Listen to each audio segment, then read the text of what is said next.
अखिल भूमंडलीय सर्व शिरोमणि मुनि समाज के संस्थापक आदि मुनीश्वर योगेश्वर सदगुरुदेव शिव मुनि महाराज की जय। उपस्थित मुनि वृंद, साधु सज्जन वृंद, संत वृंद, साधक वृंद, आध्यात्म ज्ञान के जिज्ञासुओं और प्रेमियों, सभी श्रोता वृंद, आप सभी को मेरा कोटिशः नमन, सप्रेम जय जय। तो आध्यात्मिक चर्चा चल रही है और हम लोग सदगुरुदेव शिव मुनि महाराज रचित ग्रंथ वेदांत सिद्धांत द्वितीय भाग के अंतर्गत आज अध्याय 20 पर चर्चा करेंगे, है ना। बहुत रहस्यों को खोल के रख दिए हैं गुरुदेव इस वेदांत सिद्धांत द्वितीय भाग के अंतर्गत। आगे देखते हैं आज फिर क्या लिखे हैं, है ना। तो शीर्षक दिए हैं सदगुरुदेव, वामदेव महादेव को श्रेष्ठता। तो वामदेव महादेव को श्रेष्ठता इसका शीर्षक है। मार्ग दो हैं, एक प्रवृत्ति मार्ग, दूसरा निवृत्ति मार्ग। एक भोग मार्ग, दूसरा योग मार्ग। एक प्रिय मार्ग, दूसरा श्रेय मार्ग। एक परतंत्र मार्ग, दूसरा स्वतंत्र मार्ग। एक दक्षिण मार्ग, दूसरा वाम मार्ग। प्रवृत्ति मार्ग, प्रेय मार्ग और परतंत्रता आदि मार्ग दक्षिण मार्ग के बोधक हैं और निवृत्ति, योग, श्रेय और स्वतंत्रता आदि वाम मार्ग से मतलब रखते हैं। बहुत बड़ी बात है, पहले तो इसी को हम लोग को समझ लेना चाहिए, है ना। तो मार्ग की बातें हो रही हैं, किस पर चलना चाहिए, किस पर नहीं चलना चाहिए, लोग किस तरह चलते हैं, ये बातें।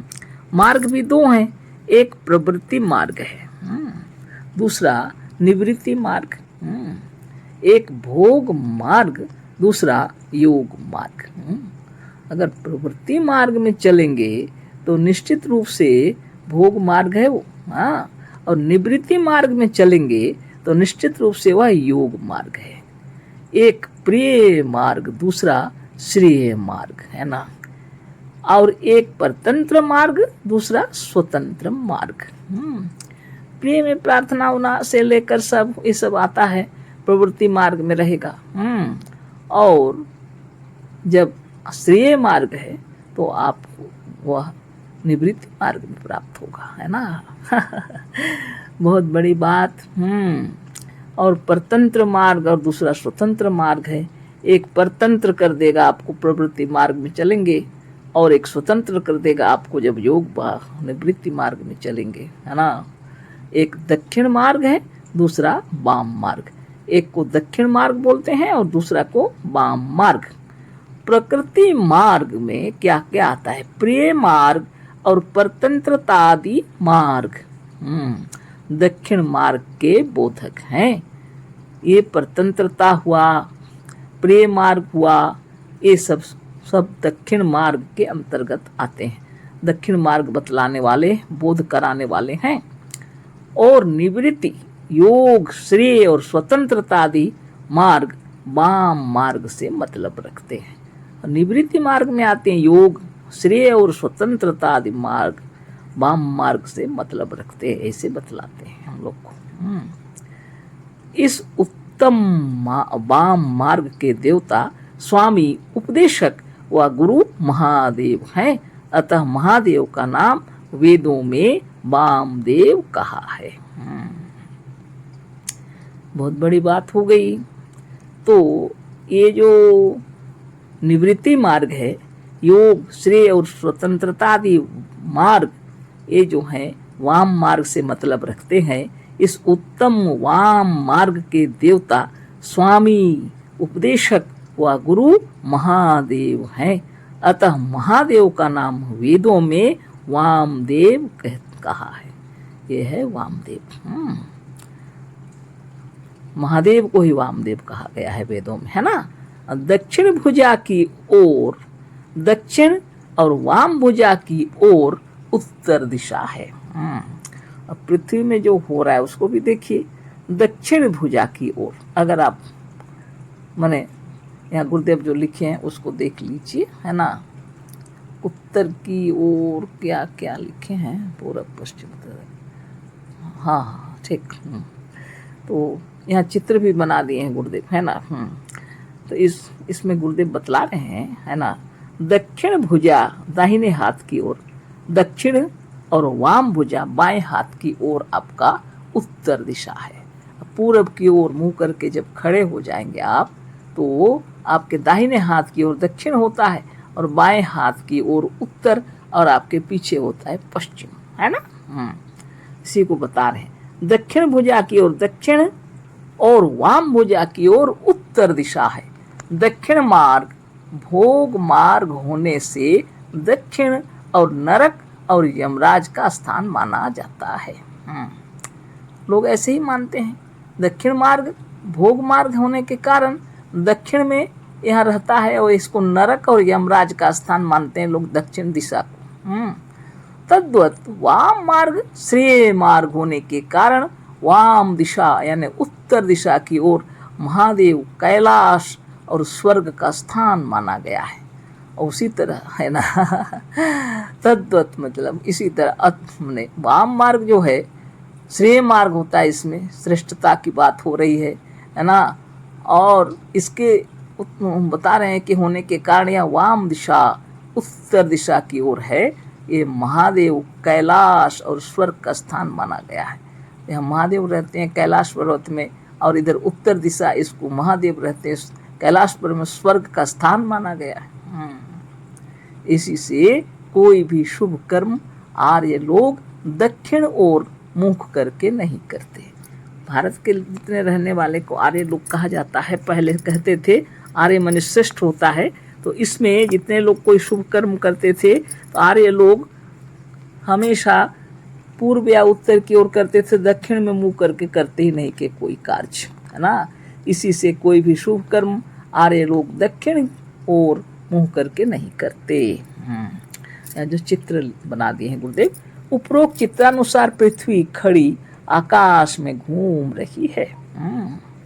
पृथ्वी के चारों ओर से इसका ऊपरी विभाग उत्तर की ओर है और निम्न भाग दक्षिण को, है ना। पृथ्वी तो खड़ी है और घूम रही है पृथ्वी, है ना। उपरोक्त चित्रानुसार पृथ्वी खड़ी आकाश में घूम रही है। पृथ्वी के चारों ओर से इसका ऊपरी विभाग उत्तर की ओर है और निम्न भाग दक्षिण की ओर। इसी से दक्षिण मार्ग मनुष्य को नीचे ले जाने वाला, दक्षिण मार्ग में कोई चलेगा भोग मार्ग में तो मनुष्य को नीचे की ओर ले जाने वाला है, नरक में डालने वाला है। तद्वत उत्तर मार्ग जिसे वाम मार्ग कहते हैं मनुष्य के उन्नति का साधन और मोक्ष का मार्ग है।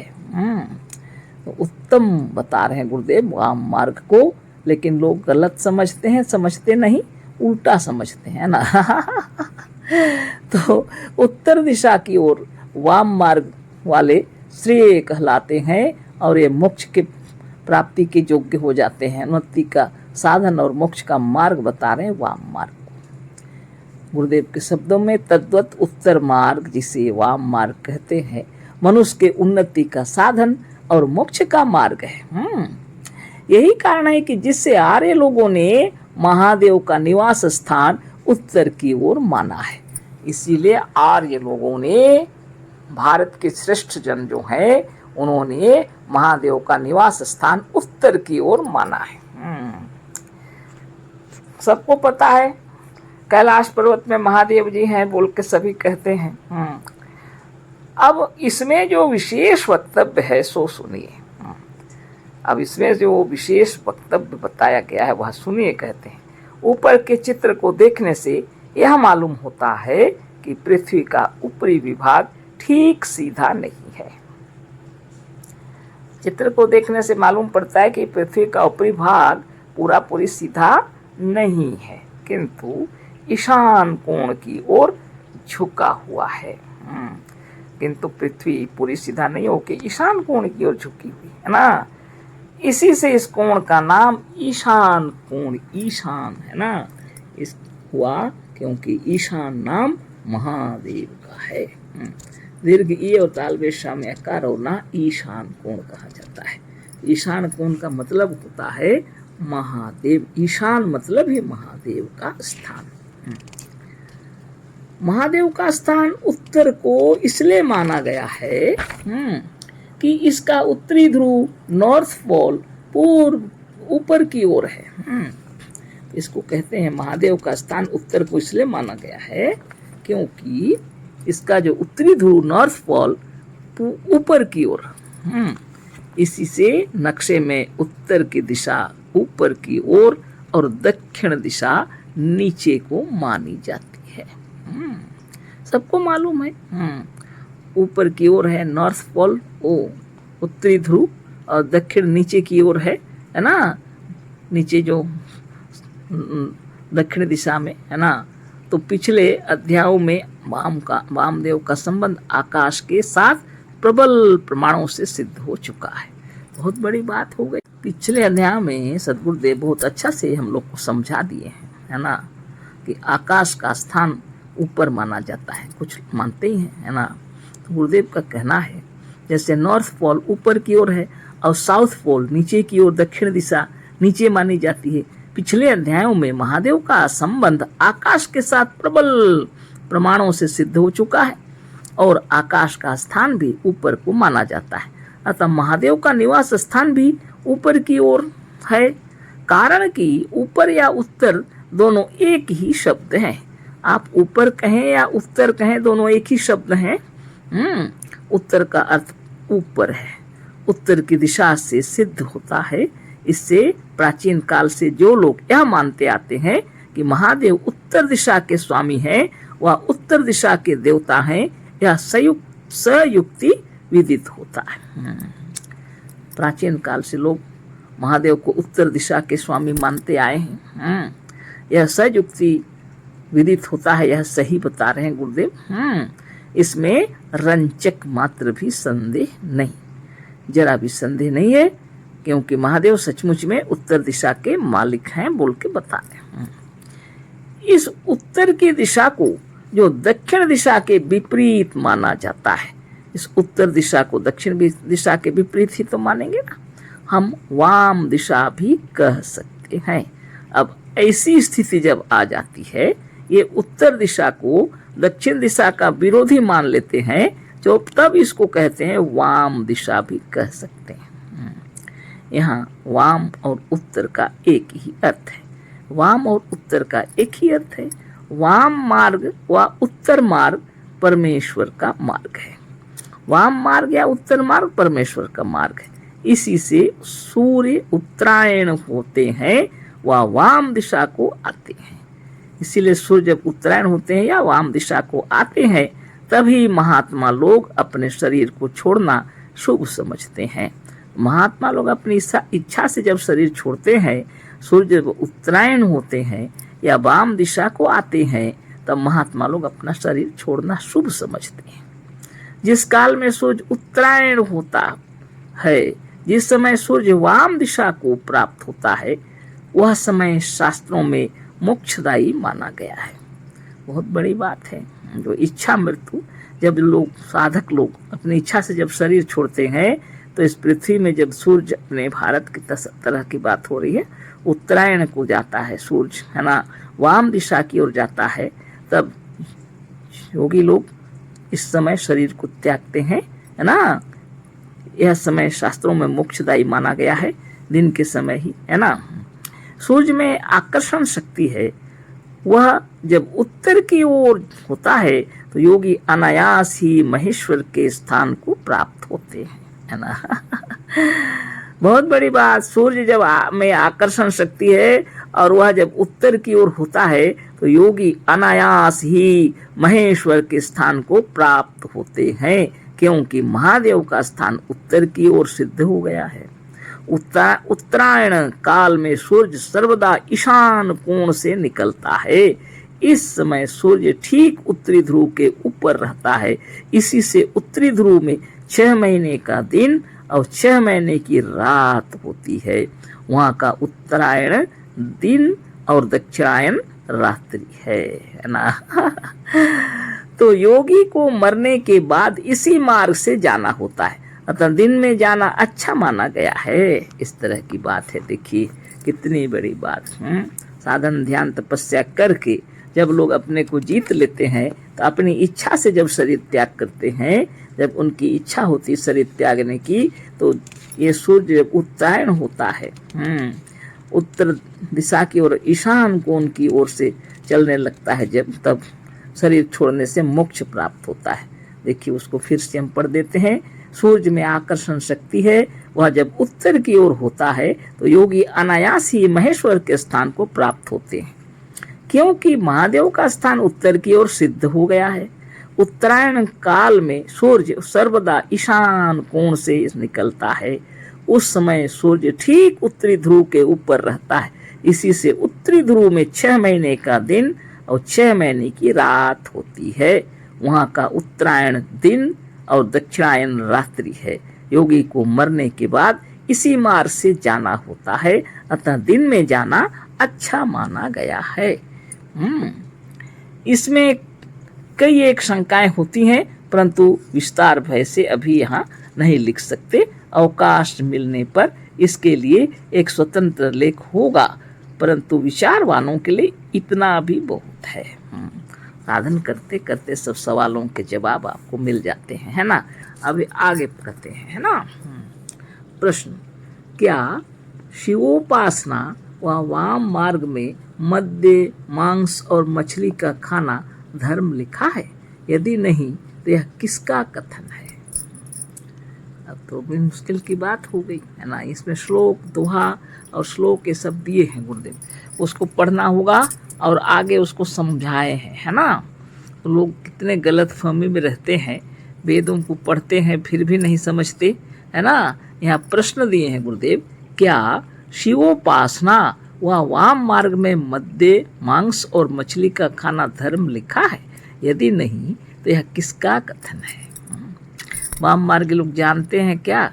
पता नहीं। मद्य मांस खाना वो धर्म समझते हैं। यह कहाँ लिखा है, किसका कथन है? गुरुदेव कह रहे हैं, क्या शिव की उपासना करना वाम मार्ग में मद्य, मांस और मछली खाने के लिए धर्म लिखा है? यदि नहीं लिखा है तो यह किसका कथन है? आगे उत्तर देंगे, तो पहले श्लोक लिखे हैं। श्लोक है, गो मांस भक्षे नित्यं पिबेदमरवारुणिम, है ना, कुलीनं तमहं मन्ये इतरे कुल घातका। बहुत बड़ी बात है ना। फिर से पढ़ देते हैं।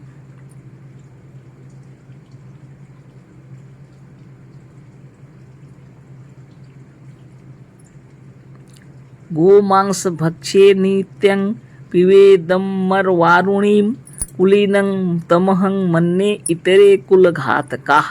उधर आगे इसका उत्तर दिए हैं, इसका समझाए हैं, पर यहाँ भी इसको पढ़ देते हैं। दूसरा में दोहा लिखे है ठो, जो नर मछली खातू है मूड़ा पोछी सहित, सो बैकुंठ जातू है नाती पूत सहित। ये है दोहा 2। ऊपर में श्लोक 1 था और नीचे फिर एक तो श्लोक है, मद्यं मांसंच मीनंच मुद्रा मैथुनमेव च एते पंचमकारा स्युर्मोक्षदा जुगे जुगे। अब इसके बाद उत्तर लिखे हैं। उत्तर, शिवोपासक व वाम मार्गी मद्य, मांस व मछली नहीं खाते। वास्तव में शिव की जो उपासना करते हैं और जो वाम मार्गी हैं, वास्तव में वो लोग मद्य, मांस व मछली नहीं खाते हैं। जो लोग कहते हैं कि वेदांती पाप पुण्य को नहीं डरते, वह बड़ी भूल में है। और जो लोग ये बात कहते हैं कि वेदांती लोग पाप और पुण्य को नहीं डरते, वो बहुत बड़ी भूल में है। प्रायः लोगों से कहते सुना गया है कि अजी, यदि मछली और मांस खाना हो तो शिव का मंत्र ले लो। उनसे पूछना चाहिए कि शिवोपासना में यह अधर्म करना कहाँ लिखा है। तो सदगुरुदेव शिव मुनि महाराज की जय। गुरुदेव कह रहे हैं, प्रायः लोग कहते हुए सुने गए हैं और खिल्ली भी उड़ा लेते हैं, अजी यदि मछली मांस खाना हो तो शिव का मंत्र ले लो। उनसे पूछना चाहिए, गुरुदेव कह रहे हैं, कि शिवोपासना में यह अधर्म करना कहाँ लिखा है। बताओ, बोलते हैं कहाँ लिखा है, किस जगह? कहीं लिखा ही नहीं है। इसको इस वाक्य को समझे नहीं लोग, है ना। जो श्लोक है आगे इसका अर्थ बताए हैं गुरुदेव, है ना। वो ये कहते हैं कि वेदांती शैव और वाम मार्गी एक ही होते हैं, इनमें सब कुछ, क्या लिखे हैं जरा देखना, इसमें सब कुछ खाया पिया जाता है ना। गड़बड़ हो जाता है लोगों का। वो वेदांती कहते हैं कि वेदांती शैव और वाम मार्गी एक ही होते हैं, इनमें सब कुछ खाया पिया जाता है, परंतु इसमें कहने वालों की भूल है, कहने वालों की भूल है। वेदांती शैव और वाम मार्गी वास्तव में एक ही हैं, लेकिन इन लोग कहते हैं कि उनमें सब कुछ खाया पिया जाता है, यह तो कहने वालों की भूल है। तो शिव की उपासना करते हैं या वाम मार्गी हैं, मध्य मांस नहीं खाते, और जो सच्चे वेदांती हैं, जो ज्ञानी हैं, वो भी नहीं खाते, क्या खाना है। लेकिन कहने वाले इस तरह से कहते हैं, यह तो गलत बात है। लोग सोचते हैं कि वेदांती शैव और वाम मार्गी सब एक ही होते हैं और इसमें सब कुछ खाया पिया जाता है, इससे महिमा वो अपनी बताते हैं, है ना। परंतु इसमें कहने वालों की भूल है। वाम मार्ग वेदांत मार्ग व शिव मार्ग अधर्म मार्ग नहीं है। गुरुदेव बतला रहे हैं, वाम मार्ग वेदांत मार्ग व शिव मार्ग अधर्म मार्ग नहीं है, किंतु यह योगीराज महादेव का दिया हुआ है। साधारण बात थोड़ी है, यह योगीराज महादेव दिए हुए हैं। यह वाम मार्ग वेदांत मार्ग शिव मार्ग अधर्म का मार्ग नहीं है, यह तो योगीराज महादेव का दिया हुआ मार्ग है, यह योग मार्ग है ना। यह तो योग मार्ग है। ऊपर कहे हुए योग से संबंध रखते हैं, ऊपर कहे हुए जो श्लोक हैं, दुहा हैं, सब योग से संबंध रखते हैं। लेकिन लोग योग तो करते नहीं है, तो समझेंगे क्या। आपने ऊपर गो मांस भक्षण के विषय में प्रमाण दिया है, प्रमाण दिए हैं आपने ऊपर में कि गो मांस भक्षण के प्रमाण दिए हैं, या तो नहीं है, ऐसा है ही नहीं। लोग समझे नहीं है, इसको सदगुरु समझा रहे हैं। उस गो मांस का अर्थ दूसरा है, उस गो मांस का अर्थ ही दूसरा है। देखिए उसी श्लोक के आगे का श्लोक क्या है, उसी श्लोक के आगे देख लीजिए, बोलते हैं गो संदे नो दिता निहा तत्प्रवेश दीतालुनी गो मांस भक्षणं तनु महापातका नाशनम जिह्वा प्रवेश स्मृत वहनी नोत्पादित खलु चंद्रात सौवात या सारंग स्वादम वारुणी, है ना। अब यह जो श्लोक दिया हुआ है, यह खेचरी मुद्रा के प्रकरण का श्लोक है। खेचरी मुद्रा तो आप लोग को मालूम ही होगा, है ना। तारू को कहते हैं खेचरी, आकाश, है ना। और फिर उससे जीव को उलट करके उससे भी आगे, है ना। अब जब उलट के ले सकेंगे तो, है ना, खेचरी मुद्रा लगाने के लिए जीव को उलट करके तालू से पीछे की ओर ले जाना पड़ता है, जहाँ एक छोटा जीव, कौआ जीव भी बोलते हैं, उससे भी आगे जब निकल जाएंगे तब वहाँ पर जो जल, वो यहाँ आगे लिखे हैं गुरुदेव, उसी को पढ़ लेते हैं। यहाँ गो शब्द से मतलब जिह्वा से है, इसका तालु में प्रवेश करना गो मांस भक्षण कहलाता है, जो पातकों का नाश करने वाला है। ऐसा करने से एक प्रकार का जल ऊपर से चूता है, ब्रह्मरंध्र से एक जल चूता है, और उसको ये जीव छू लेता है ना। इसी जल को योगी लोग अमर वारुणी कहते हैं। ऐसा ही है लोगों का विचार। जो कोई अगर खेचरी मुद्रा लगा लिया और उस जल को छू लिया या पी लिया तो वो अमर वारुणी कहा जाता है। वह युवा यौवन सदा सौंदर्य बना रहेगा। बहुत कोशिश करते हैं सब, है ना, लेकिन सद्गुरुदेव शिवमुनि महाराज की जय, इतना सुंदर चक्र भेदन बतलाए हैं हम लोगों को, और परेशान होने की कोई बात नहीं बोले। निरंतर योगाभ्यास करते रहिए, है ना, और कोई खास जरूरी नहीं, ऐसा अगर नहीं कर सकते हैं तो परेशान होने की बात नहीं। चक्रभेदन साधन करेंगे तो अमर निरामय शरीर है ही, है ना, आत्मज्ञान हो जाएगा तो आपका शरीर स्वस्थ निरोग निर्मल निरामय हमेशा बना रहेगा, है ना। लेकिन यहाँ पर गुरुदेव जो लिखे हैं आगे भी लिखे हैं, है ना। अस्तु, दो तो आप समझ गए, एक तो समझा दिए। यह गो मतलब इंद्रियां होती हैं, इसमें गो मांस में इसमें लिखा हुआ है खिचड़ी लगाने वाला, जीभ को उलटने वाला, तालु में प्रवेश कर जाएगा जब, इसको गो मांस भक्षण कहा गया है। इसी को बता रहे हैं गुरुदेव, है ना। ऐसा कोई नहीं है, वो फालतू लोग समझते हैं गो माने गाय समझते हैं, ऐसा कुछ नहीं है ना। सिर्फ गाय नहीं, आपने इंद्रियों को जो वश में ले आते हैं वह भी तो है। अस्तु, दो तो आप समझ गए, एक मध्य दूसरा मांस। क्या है? अमर वारुणी वह जल, उसको मध्य कहा गया है। और दूसरा मांस वह जीभ कहा गया है। अब मीन अर्थात मछली के विषय में कहने से उसे भी सुन लीजिए, मछली के बारे लिखा हुआ है उसे भी सुन लीजिए। दूसरे दोहे में जो मछली के विषय में कहा है उसे यह ना समझिए कि मछली के खाने वाले स्वर्ग जाएंगे। तो मछली के खाने वाले स्वर्ग जाएंगे ऐसी बात उसमें नहीं लिखी, किंतु उसी दोहे के अनुसार मछली के खाने वाले नरक में गिरेंगे। उसी दोहे के अनुसार जो मछली खाने वाले नरक में गिरेंगे। कैसे? देखिए, क्योंकि उस दोहे में कहा है कि जो मूड़ा पूंछ सहित, मूंड माने मूड़ा माने मूंड सिर और पूंछी सहित बिना काटे कूटे समूची मछली निगल जाते हैं, वो ही वैकुंठ जाएंगे। अन्य नहीं, परंतु जितने मछली के खाने वाले हैं सभी काट कूट कर खाते हैं, अतः ये सभी नरक में गिरेंगे, है ना। मूंड और पूंछ से जो मछली को पूरा निगल जाए वो जाएगा वैकुंठ। और जो इतने मछली खाने वाले तो ऐसे खाते नहीं, सब काट कूट के खाते हैं, तो जाएंगे नरक में ही। अब प्रश्न यह हो सकता है कि समूची मछली कोई कैसे निकलेगा? तो इसका उत्तर यह है कि यह योगियों की मछली जिसके खाने से वैकुंठ होता है दूसरी है ना। यह योगियों की मछली है जिसको खाने से वैकुंठ होता है, वह तो दूसरी है। योगी लोग हृदय को पोखरा माने हैं।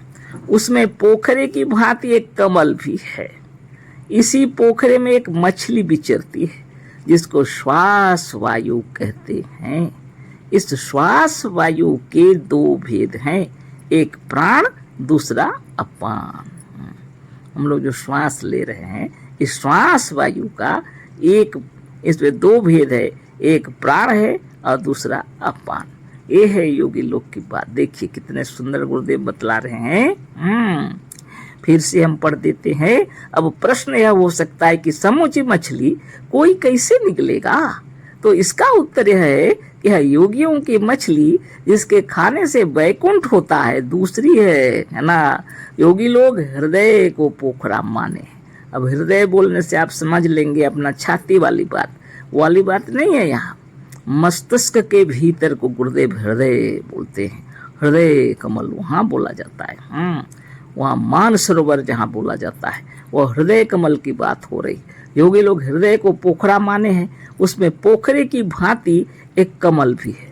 पोखरे की ही भांति वहाँ पर एक कमल भी है। इसी पोखरे में एक मछली विचरती है। उसी पोखरे में एक मछली विचरण करती है जिसको कहते हैं श्वास वायु ना। इस श्वास वायु के दो भेद बतलाए गए हैं, एक प्राण दूसरा अपान। प्राण उसका मुंड है और अपान पूंछ। प्राण का स्थान बाहर नाक के नीचे 12 अंगुल पर और अपान का भीतर पेट की ओर है ना। पेट की ओर अपान का भाग है ना। अपान जो गुदा स्थान से गैस निकल जाता है उसको अपान वायु कहते हैं। प्राण जो श्वास आपका नासा द्वार से आ रहा है तो 12 अंगुल नीचे तक अपना नाक के सामने रहता है और अपान अपना पेट में रहता है। अब बताइए, अब मूंड और सूंड बोल रहे हैं मूंड और पोंछ एक साथ खाए पूरा, उसके लिए अब यहाँ पर बिना योग साधन के कौन समझेगा। अब इसका साधन यहाँ बताया जा रहा है थोड़ा सा। अब इसका साधन यह है कि यह श्वास ना भीतर पेट की ओर जाने पावे ना बाहर, किंतु दोनों तरफ से उठाकर ऊपर ब्रह्म रंध्र में जाए तो इन मछली का मुंड पूंछ सहित निगलना सिद्ध हो जाए। यही वैकुंठ का साधन और वैकुंठ यानी मोक्ष का देने वाला है। सद सदगुरुदेव शिवमुनि महाराज की जय। कितना सुंदर बता दिए। और इसमें तो समय ज़्यादा हो गया, लेकिन यह ब्रह्मरंध्र के अंदर ध्यान मगन जब आप हो जाते हैं तब यह श्वास जो है ना यह तो भीतर पेट की ओर जाता है ना ऊपर, है ना, यह भीतर ब्रह्मरंध्र में स्थिर होने लगता है। तब इसको कहते हैं मुंड और पूंछ सहित निगलना। मछली, यह मछली क्या है? आपका श्वास है, इसका एक भाग है प्राण वायु और दूसरा है अपान वायु, इसी में मिला हुआ है ना। इसको जो निगल जाए वही मोक्ष पाएगा। अब मछली खाने से कोई स्वर्ग जाएगा? गलत बातें हैं, है ना। वो बिना काट कूट के कोई खाएगा? कैसे खाएगा? अब दोहा को फिर से पढ़ देते हैं। दोहा है, जो नर मछली खातू है मूड़ा पूंछी सहित, सो वैकुंठ जातू है नाती पूत सहित। प्रश्न है, पर योगी नाती पूत सहित कैसे तर जाएगा? प्रश्न पूछने वाले पूछ रहे हैं, पर योगी नाती पूत सहित कैसे तर जाएगा? उत्तर दे रहे हैं, जीवात्मा का पुत्र चित्त और चित्त का बेटा मन है। फिर इसके अनेक लड़के और लड़कियां हैं, जिससे अनेक प्रकार की वृत्तियां, विचार और इंद्रियां उत्पन्न हुई हैं। उपरोक्त साधन करने पर ये सब वहीं ब्रह्मरंध्र रूपी वैकुंठ में लीन हो जाते हैं। इस नाती पूत से, सांसारिक नाती पूत से कुछ संबंध नहीं, है ना। जब ध्यान लगाने बैठते हैं तो श्वास का गति, श्वास की जो गति है धीरे धीरे धीरे धीरे कम होने लगती है ना। यहाँ जो लिखा हुआ है, यह श्वास जो है वही मछली है। प्राण का स्थान बाहर नाक के नीचे 12 अंगुल पर और अपान का भीतर पेट की ओर है। आपका नाक से 12 अंगुल तक यहाँ प्राण शक्ति जो है, खींचने का पावर है प्राण के अंदर, खींचने का। और उसी प्राण शक्ति का नाम एक दूसरा है अपान शक्ति, वो फेंकने की शक्ति। प्राण में ये दोनों कार्य करते हैं ना। तो आपको तो मालूम है, प्राण अपान समान उदान व्यान, है ना। 5 प्राण हैं यहाँ पर। जैसे 5 प्रकृति है, यहाँ 5 प्राण भी हैं। प्राण के इतने विभाग हैं, है ना। सब मिलकर शरीर चलता है। तो प्राण की शक्ति है खींचने की शक्ति, और फेंकने की शक्ति है अपान की शक्ति। अपान शक्ति अगर खराब हो जाए तो गैस्ट्रिक ये सब होगा, पेट के वायु ये सब भीतर ही रहेंगे, ठीक ढंग से साफ नहीं होगा, है ना, कब्ज पकड़ लेगा, अनेक प्रकार की बातें होंगी, है ना। और श्वास ठीक नहीं चलेगा, दमा फमा पकड़ लेगा, ये सब तरह तरह की बीमारियां होंगी। ये सब गलत हो जाता है। कैंसर फैंसर भी उसी के कारण से हो जाता है ना। तो फेंकने की शक्ति जिसके अंदर कम हो जाती है तो विकार को फेंक नहीं पाएंगे। विकार शरीर के अंदर रहेंगे, जहाँ तहाँ सड़ेंगे, बिगड़ेगा शरीर, है ना। और प्राण शक्ति है खींचने की शक्ति। प्राण शक्ति, प्राण वायु खींचने की शक्ति है ना। तो आप जो शुभ विचार भावना करें या गलत विचार भावना करें, वो प्राण के साथ ही खींच चले आता है। अब उस विचार आपके, अब शुद्ध विचार करेंगे कि गलत विचार करेंगे, वो तो आपके ऊपर निर्भर करता है। आप अगर शुद्ध विचार करेंगे, शुभ भावना करेंगे, तो शुभ भावना आत्मदेव खींचा के चले आते अपने अंदर। ब्रह्मांड की सारी शक्तियों का खींचाव आपकी ओर हो जाएगा ना। आप अगर कहते हैं हृदय के अंदर में विचार कर रहे हैं, हम हैं हमारे निरोग है, हम सर्वशक्तिमान है, ब्रह्मांड की सारी शक्तियों का खींचाव आपकी ओर हो जाएगा। पंच प्राण सजग चैतन्य हो जाएंगे, है ना। बहुत बड़ी बात है। प्राण अपान व्यान समान उदान सब, है ना, प्रणों से सही हो जाता है। और प्रणों से करने के बाद प्राणायाम सब करेंगे जब, श्वास का गति अब पर ध्यान लगाएंगे। जब तरीका है मुनि समाज के अंदर, इस तरीके से जब आप करेंगे तो मछली खाने वाली बात जो है, यह श्वास जो है, यह भीतर ही अपने ब्रह्मरंध्र में स्थिर होने लगेगा, है ना।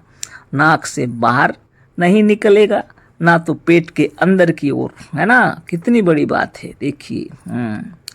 यह श्वास ना भीतर पेट की ओर जाने पावे ना बाहर, किंतु दोनों तरफ से उठाकर ऊपर ब्रह्मरंध्र में जाए तो इन मछली का मुंड पूंछ सहित निगलना सिद्ध हो जाए। तब ये मछली को कहा जाता है, श्वास को मुंड और पूंछ, है ना, दोनों निगल लिए।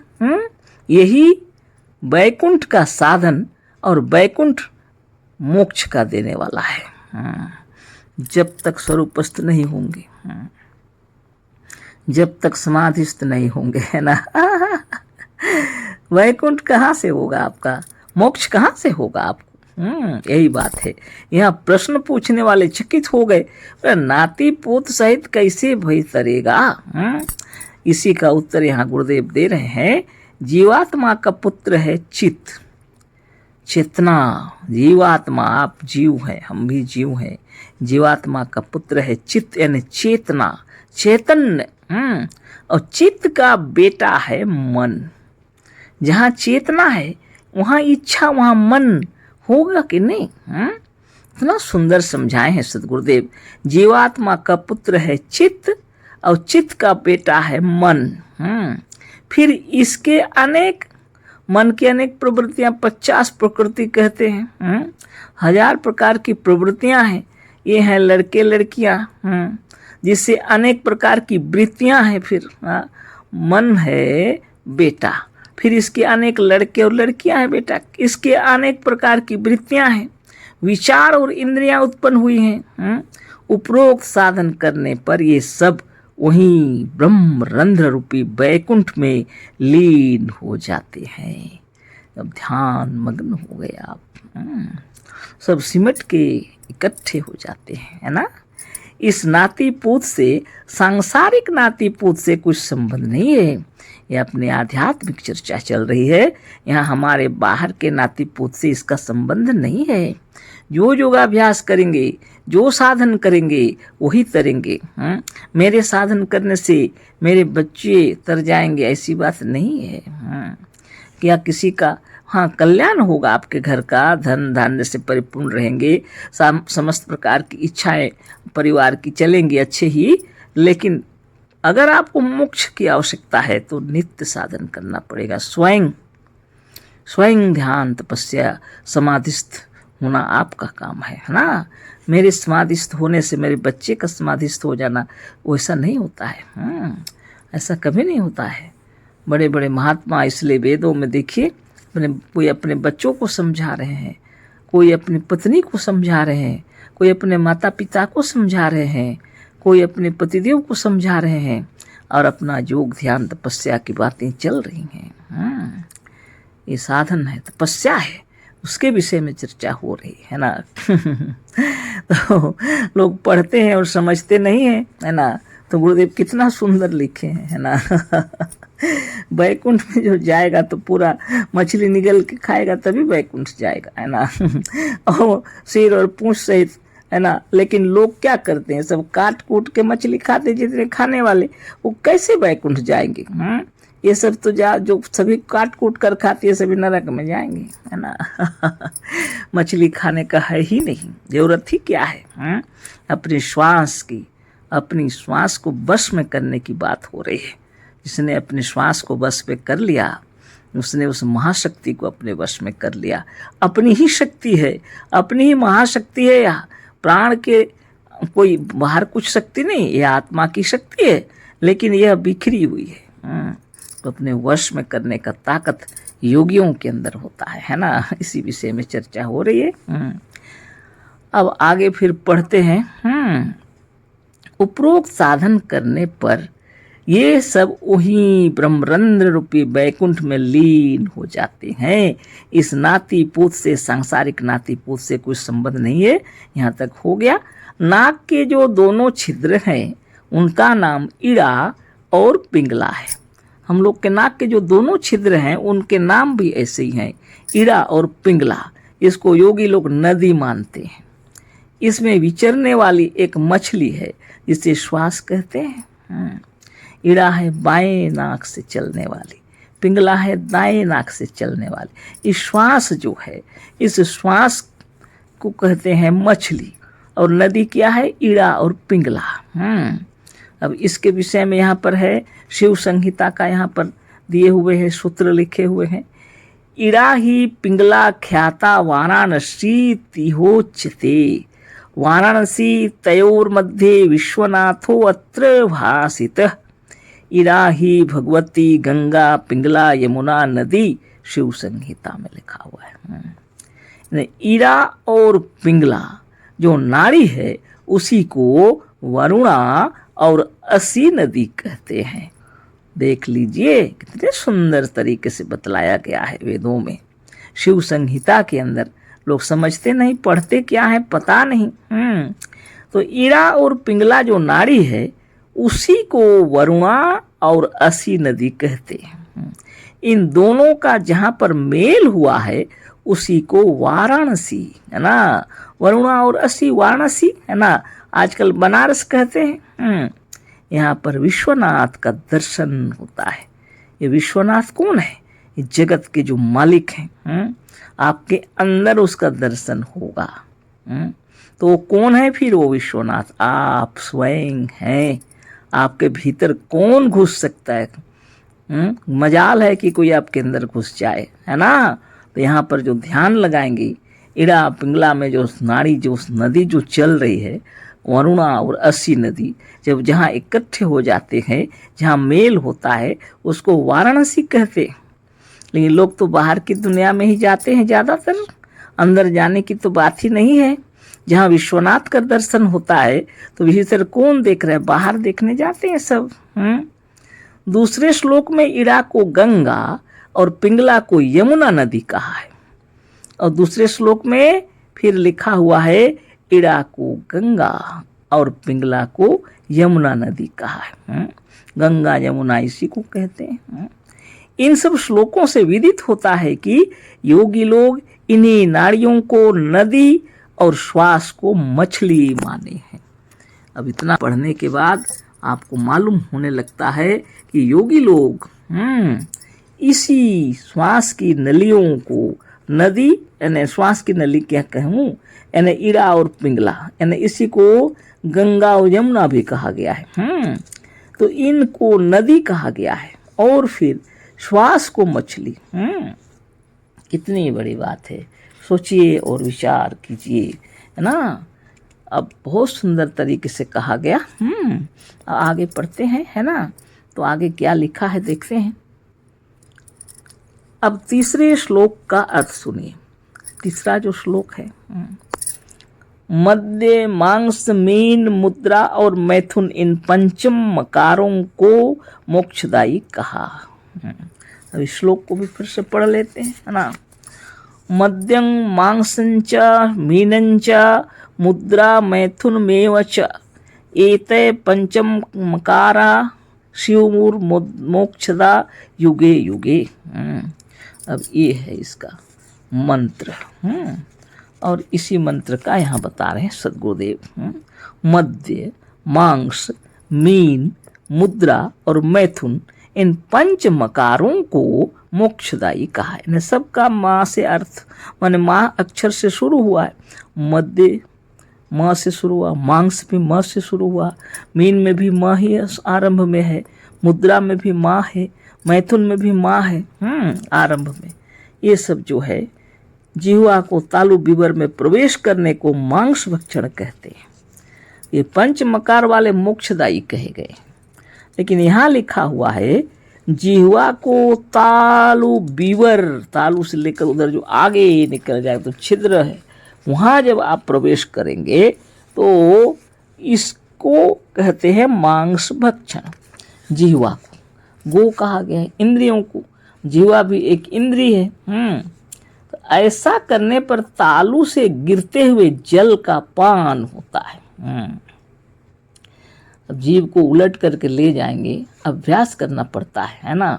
और तालु से ऊपर एकदम पूरा ले जाएंगे, एकदम पार अपना जो कौवा जीव के पास से भी थोड़ा आगे आ जाएगा जब, तब अपने ब्रह्मरंध्र से जो जल आ रहा है तरो ताजगी कर देगा आपको, है ना। तो ये जल है वो आपके अगर छू जाए जीभ में, अगर पी गए आप तो अच्छी बात है। तो गुरुदेव लिख रहे हैं ऐसा करने पर तालु से गिरते हुए जल का पान होता है। पी जाते हैं जल को, हाँ, अपने आप पिया जाएगा अपने आप, है ना। जब तालु के ऊपर जिह्वा चढ़ जाती है तो श्वास भी रुक जाता है। इसी को मीन भक्षण करेंगे कहेंगे होना, है ना। तालु के ऊपर जब जिह्वा चढ़ जाती है श्वास भी रुक जाता है, इसी को मीन भक्षण कहेंगे। इस प्रकार जब जिह्वा ऊपर को जाकर श्वास को रोकती है उस समय के साधन को खेचरी मुद्रा कहते हैं। तो इसी प्रकार जिह्वा जब ऊपर को जाकर श्वास को रोकती है उस समय के साधन को खेचरी मुद्रा कहते हैं। फिर मुद्रा लगने पर जीवात्मा वो परमात्मा का मेल हो जाता है। तब ये जो मुद्रा लगती है तो जीवात्मा और परमात्मा का मेल हो जाता है। इससे योगी लोग इस अवस्था को मैथुन कहते हैं। इस प्रकार से योगी वेदांती शैव व वाम मार्गी इन पंचम मकारों को मोक्षदायी मानते हैं। इन पंच मकारों को मोक्षदायी मानते हैं। ये तो बहुत बड़ी बात हो गई, है ना। तो इस तरह से खेचरी लगाने की बात यहाँ गुरुदेव हम लोग को लिखे हैं। इस समय खेचरी मुद्रा करने की कोई आवश्यकता नहीं। इस विषय के अच्छे गुरु सब जगह नहीं मिल सकते हैं। योग विषय में विकृति का रोकना ही सबसे अधिक कल्याणकारी और सुगम है। इस समय खेचरी इत्यादि के लिए प्रयत्न नहीं करना चाहिए। सदगुरुदेव सोच रहे हम नहीं रहेंगे, वो लोग खिचड़ी लगाते लगाते कहीं गड़बड़ ना कर दे। मना कर दिए हैं गुरुदेव, है ना। सामने गुरु हो अच्छा, उसके पास जाके सीखो। तो अभ्यास बिना किए सब नहीं करना चाहिए। तो मीन भक्षण की बात जब हो गई, इस प्रकार जब जिह्वा ऊपर को जाकर श्वास को रोकती है उस समय के साधन को खेचरी मुद्रा कहते हैं। फिर मुद्रा लगने पर जीवात्मा वो परमात्मा का मेल हो जाता है।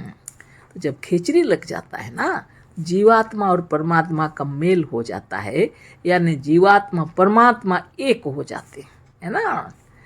तो इसी को योगी लोग इस अवस्था को मैथुन कहते हैं।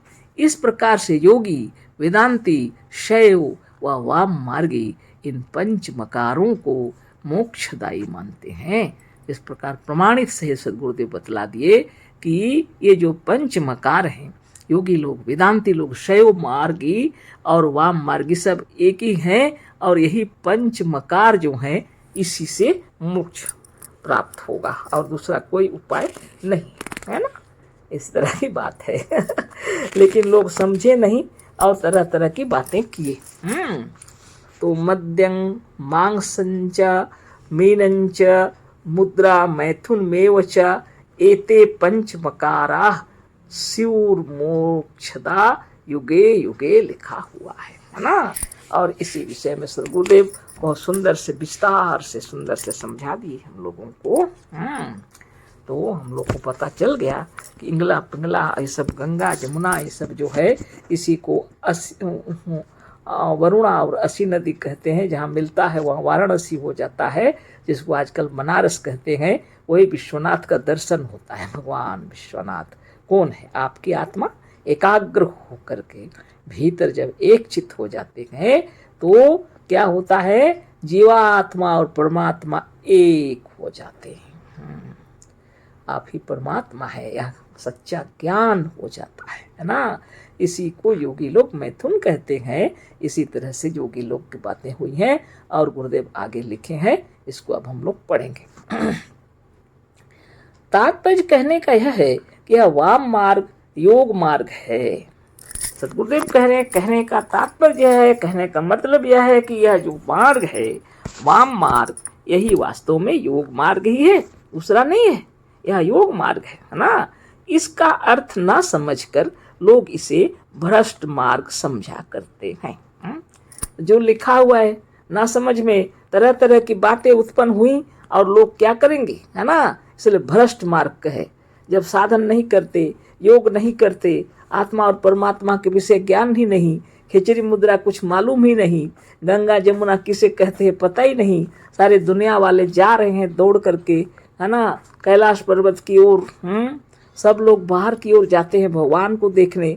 इसीलिए गुरुदेव इतना विस्तार से समझा रहे हैं, जिसको तुम बाहर में ढूंढ रहे हो वास्तव में बाहर नहीं है, वह तो तुम्हारे भीतर है, वो तो तुम्हारे अंदर है ना। इसी किताब के पेज नंबर 80 में आप जब पढ़ेंगे ना, ऊपर ही आपको दिख जाएगा। जरा फिर से हम पढ़ देते हैं, पेज नंबर 80 देख लेते हैं, है ना।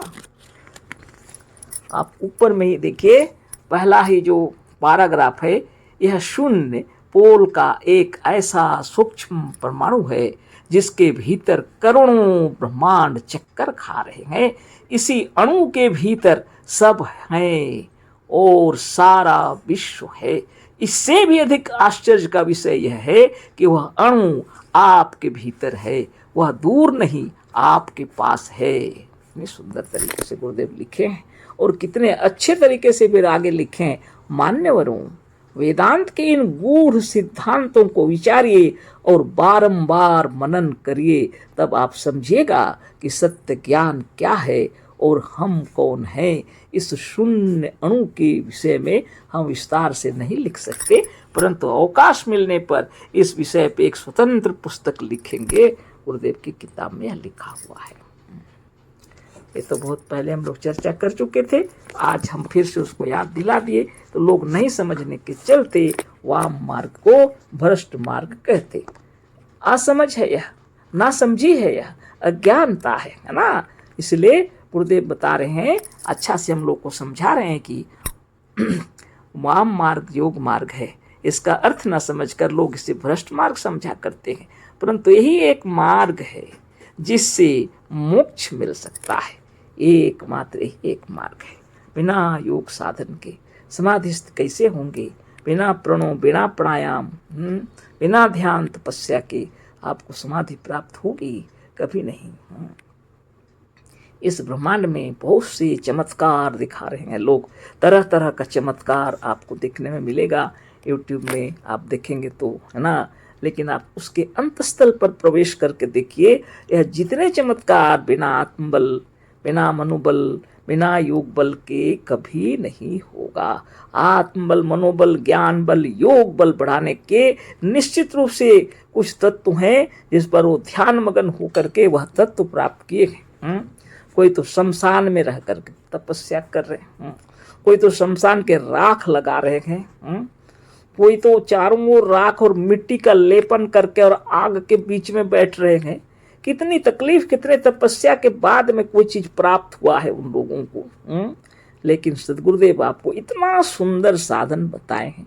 सुबह 3 बजे भोर में जग करके, शौच से निवृत्त होकर के अपना सुंदर बिछावन, इतना सुंदर बिछावन बनाने गुरुदेव बोले हैं जो कोमल हो, थोड़ा गद्दी भी हो, हाँ, लेकिन प्लेन सुंदर जगह पर आप अच्छा से यहाँ लेट करके रहेंगे तो पैर और हाथ जमीन में नहीं गिरेंगे। उसमें आपको आसन करना है और चक्र भेदन का साधन, इसे भी आप नहीं कर सकते हैं तो अपने कम से कम अपने बिछावन में ही कर लो, है ना। कितनी सुंदर बात बताइए। लोग कितना दौड़ रहे हैं, बाहर घूम रहे हैं। अभी एक्सरसाइज का, बरसात का सीजन है, ऐसे में भी लोग दौड़ रहे हैं, घूम रहे हैं। शरीर को स्वस्थ रखना कौन नहीं चाहता है। जब से लोगों को ये पता चला है कि थोड़ा एक्सरसाइज करने से शरीर निरोग होगा, आजकल डॉक्टर लोग भी बता रहे हैं कि सिर्फ दवाई का भरोसा मत करो। वो लोग भी योग शिक्षा दे रहे हैं, वो लोग भी थोड़ा एक्सरसाइज बता रहे हैं। और योग का मतलब होता है ध्यान, जो अपनी ओर ध्यान करता है। हम निरोग, हम स्वस्थ हो जाएं बोल के वो ध्यान कर रहे हैं। और सद्गुरुदेव सीधे बोल रहे हैं कि तुम तो निरोग ही हो, अज्ञान में तुमने अपने को रोगी बना लिया। ज्ञानवंत हो जाओ, है ना। इसके लिए इतनी तपस्या, यम, नियम, आसन, प्राणायाम, प्रत्याहार, धारणा, ध्यान और समाधि, अष्टांग योग की व्याख्या की है, बहुत सुंदर से समझाए हैं। फिर चक्र भेदन साधन बतलाए हैं। सारे विश्व ब्रह्मांड में जितने भी किताबें लिखे हुए हैं इन सब का मंथन कर लिए गुरुदेव हम लोग को बतला दिए। और कहाँ आप भटक रहे हैं, है ना। अब इधर और उधर को मन को मत ले जाइए, है ना, अपने में चले आओ, है ना। बहुत सुंदर बात है। कभी कोई एक कविता हमारे मुनि लोग लिखे थे, अभी तुमको याद भी नहीं पड़ रहा, है ना। अरे मन इधर और उधर को न जाकर शिवहम शिवहम शिवहम शिवहम जपा कर। कितनी बड़ी बात है ना। तो सदगुरुदेव शिवमुनि महाराज की जय, जो हम लोग के मनो मस्तिष्क के अंदर में जितनी विकृतियां हैं उनको शुद्ध कर देने के लिए किताबें लिख करके चले गए। नित्य ही अध्ययन करना पड़ेगा और जितने प्रकार के सवाल हैं, प्रश्न हैं, उत्तर भी मिल जाएगा। प्रश्नोत्तर इसी तरह से करके भी समझा दिए।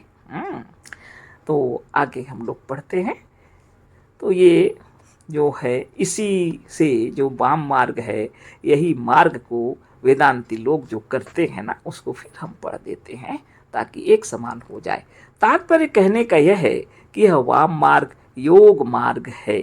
इसका अर्थ न समझकर लोग इसे भ्रष्ट मार्ग समझा करते हैं, परंतु यही एक मार्ग है जिससे मोक्ष मिल सकता है। इस वाम मार्ग और वेदांत मार्ग में कुछ भेद नहीं।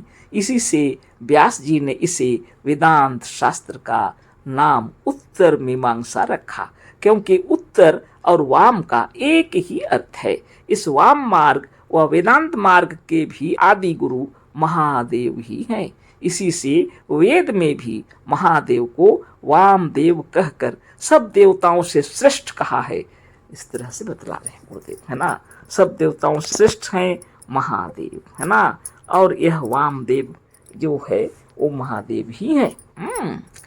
अब इसीलिए गुरुदेव बतला रहे हैं कि मीमांसा, उत्तर मीमांसा, है ना। व्यास जी लिखे हैं, वेदांत शास्त्र का नाम उन्होंने उत्तर मीमांसा रखा।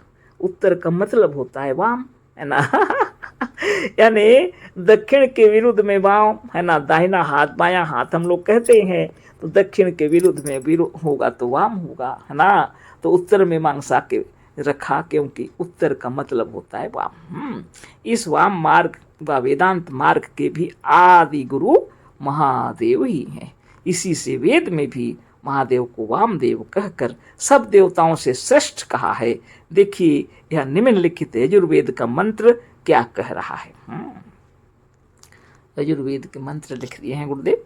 वाम देवाय नमो, ज्येष्ठाय नमः, श्रेष्ठाय नमो, रुद्राय नमः, कालाय नमः, कल विकरणाय नमो, बल विकरणाय नमो।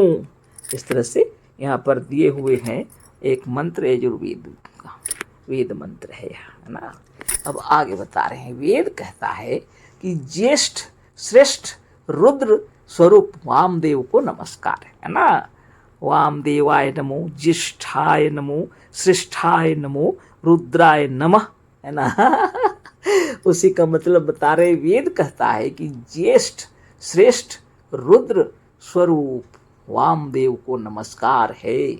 इस मंत्र में रुद्र शब्द आया है। रुद्र नाम महादेव का हम सिद्ध कर चुके हैं पहले के अध्याय में, है ना। अतः यह बात सिद्ध हो गई कि वेद ने महादेव को वामदेव माना है। प्रबल प्रमाणों के साथ हम लोग को युक्त युक्त बातों को समझाकर गुरुदेव बतला रहे हैं कि भटको मत। महादेव वामदेव अलग नहीं है। वेदों ने महादेव को वामदेव माना है। और इन्हीं वामदेव को सबसे ज्येष्ठ और श्रेष्ठ कहा है। ये वामदेव को सबसे ज्येष्ठ, सबसे बड़ा और सबसे महान श्रेष्ठ कहा है। अतः महादेव को जो इस पुस्तक में सर्वश्रेष्ठ कहा गया है वह वेदानुकूल है। इसलिए इस किताब में जो हमने लिखा है सर्वश्रेष्ठ महादेव को बतलाया है वह वेद के अनुकूल ही है। वेदों ने इन्हें ज्येष्ठ श्रेष्ठ ये सब कह करके सम्मानित किया है ना। वेद और वेदानुसार महादेव ही का नाम परमेश्वर है। वेद और वेदांत के अनुसार महादेव ही का नाम परमेश्वर है। यही परमेश्वर सबके उपास्य देव है और यही परमेश्वर जो है सबके उपास्य देव है। कोई योग करे ना करे, कोई किसी भी जाति, किसी भी धर्म का, कहीं का, किसी जगह का भी हो, अगर वह ईश्वर को मानते हैं तो परमेश्वर कह करके उसको नमन करते हैं, लेकिन बिना योग साधन के आप मोक्ष प्राप्त नहीं कर सकेंगे। यह तो बंधन है ना। देखिए, बंधन से मुक्त होने के लिए योग साधन करना पड़ेगा। तो फिर एक लाइन वही जो है, वेद और वेदांत हम पढ़ चुके थे, फिर भी पढ़ रहे, वेद और वेदांतानुसार महादेव ही का नाम परमेश्वर है, और यही परमेश्वर सबके उपास्य देव हैं। इति श्री शिव कुमार शास्त्री कृते वेदांत सिद्धांति विंशति तमो अध्याय, है ना। तो 20वां अध्याय पूरा हो गया। और आप देखिए, अपने हृदय में विचार कीजिए, अगर आपको योग नहीं करना है तो आपकी मर्जी, और करना है तो नित्य नियमित योगाभ्यास कीजिए और मोक्ष को प्राप्त हो। ये प्रसन्नता पूर्वक जीवन मुक्त होकर के रहना है। ऐसा नहीं कि मरने के बाद जीवित रहिए, अच्छा से रहिए, और आपकी आयु आपकी इच्छा अनुसार बढ़ा के रही, है ना। तो आज इतना ही चर्चा करेंगे, कल फिर चर्चा करेंगे, है ना। अशेष धन्यवाद, कोटिशः नमन, सप्रेम जय जीव। सद्गुरुदेव शिव मुनि महाराज की जय।